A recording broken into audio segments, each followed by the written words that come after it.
پاش کشانەوەی لە ڕێکەوتنی ناوکی ئێران لە مانگی 5دا وڵاتە یەکگرتووەکانی ئەمریکا سزایەکی توندی ئابووری خستە سەر ئێران و کاریش دەکات تا وڵاتانی تر و کۆمپانیاکانی سەرانسەری جیهان بەشدار بن لەگەڵیدا.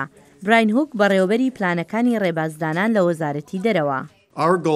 ئامانجی ئێمە لە پەیوەندی بە سزاکانی وزەوە زیادکردنی فشارەکانە بۆ سەر ڕژێمی ئێران بە کەمکردنەوەی داهاتی فرۆشتنی نەوتی خاوی بۆ سفر.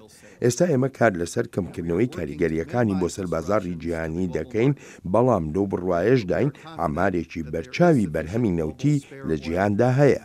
هوک گوتیشی 50 کۆمپانیای نێونەتەوەیی پەیمانیان داوە لە ئێران بکشێنەوە.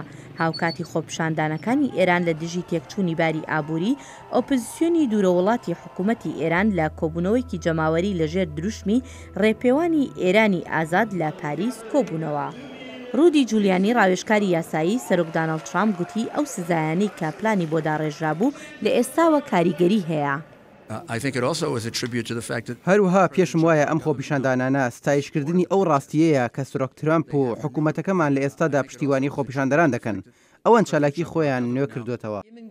لایەنەکانی تری سەوداناوکیەکەی ئێران لە ناویاندا ئەڵمانیا و فەڕەنسا وابەستەی ڕێکەوتنەکە ماونەتەوە.